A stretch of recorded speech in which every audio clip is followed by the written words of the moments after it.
Hi, this is Sharia, and this is my presentation on borders and boundaries.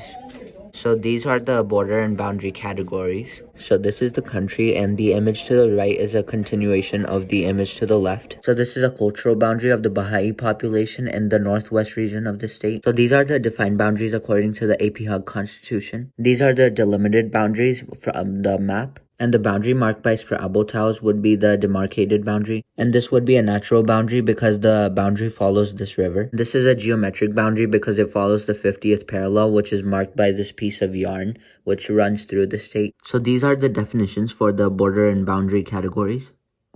A defined boundary is a border defined by a law, constitution, or legal agreement. An example of a defined boundary is the Russia-Finland border. A delimited boundary is a border drawn on a map that is used for reference and communication. And an example is the border of France and Spain drawn on a map. A demarcated boundary is a border that is marked physically by objects, for example, signs. An example is the US-Mexico border, mostly because it's hard to go from one country to the other. A natural boundary is a border set by natural geographic features, for example, a river. An example is the Pyrenees Ridge in between Spain and France. A geometric boundary is a border created by lines of latitude and longitude. An example is the 49th parallel between US and Canada. A cultural boundary is a border formed by linguistic, religious, ethnic, and social divisions. An example is states after Yugoslavia, for example, Croatia, Serbia, Slovenia, countries that exist today versus countries that used to exist. So this is a diagram of the border and boundary classifications. So this would be an example of a superimposed boundary because the Baha'i population was divided.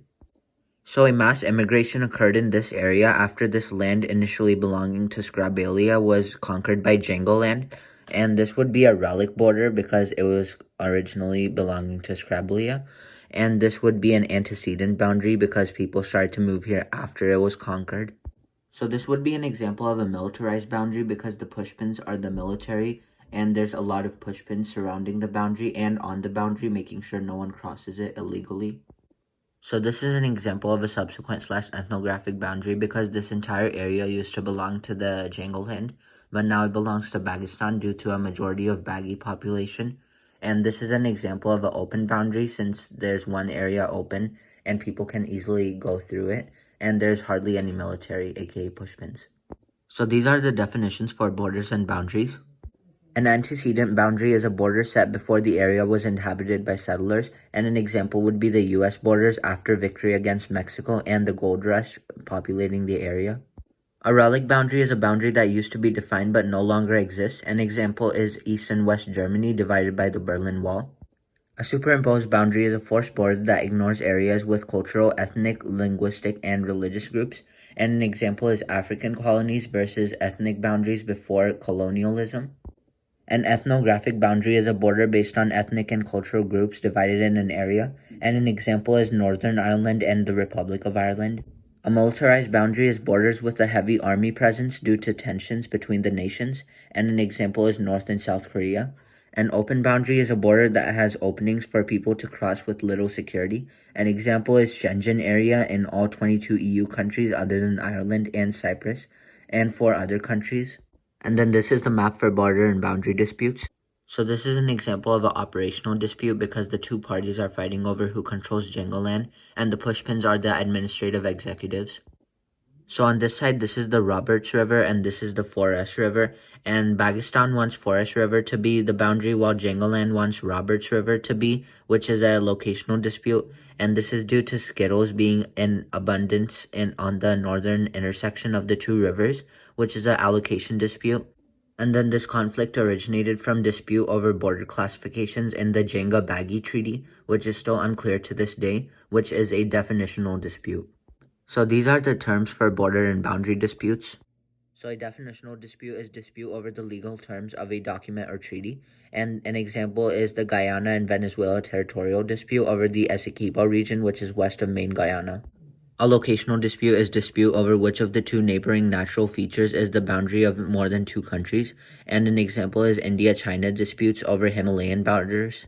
So an operational dispute is a dispute over the administration of a region or nation, and an example is US and Mexico over who can control the migration across the US-Mexican border. An allocation dispute is a dispute over a boundary due to access over a resource, and an example is Saudi Arabia and Yemen over the oil-rich border, which is being disputed. So this is the map for state morphology.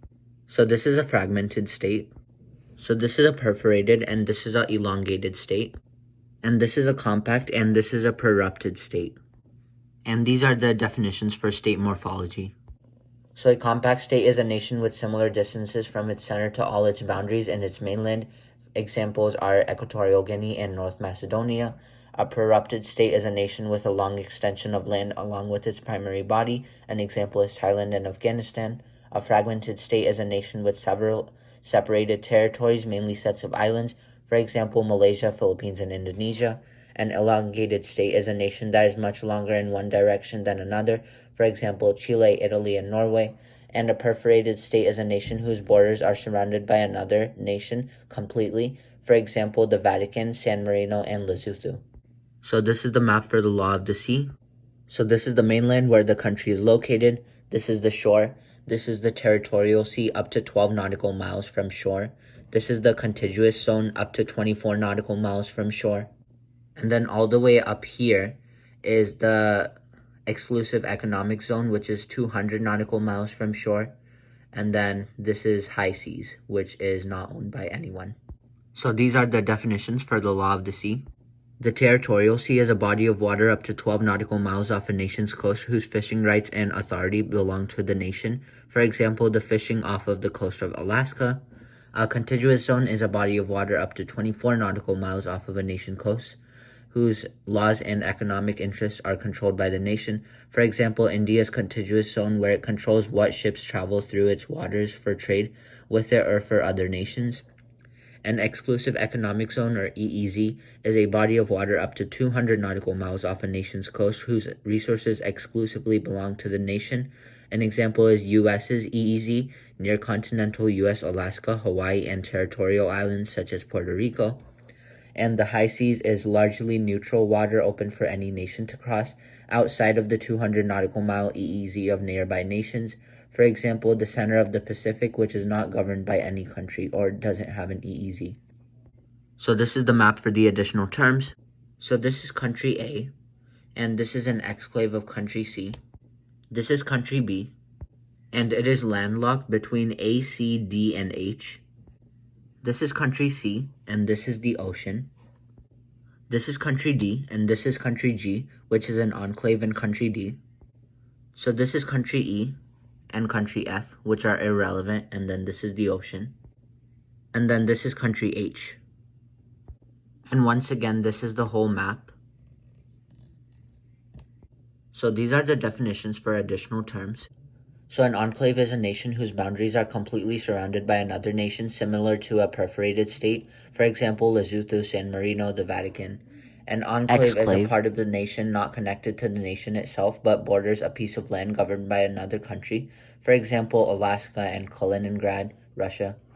And a landlocked state is a nation completely bordered by other countries and that has no access to a sea or ocean. For example, Liechtenstein and Uzbekistan. I gave the most extreme example since they're double landlocked, but there are many landlocked countries.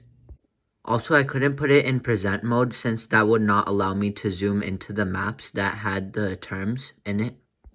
But yeah, thank you for listening to my presentation.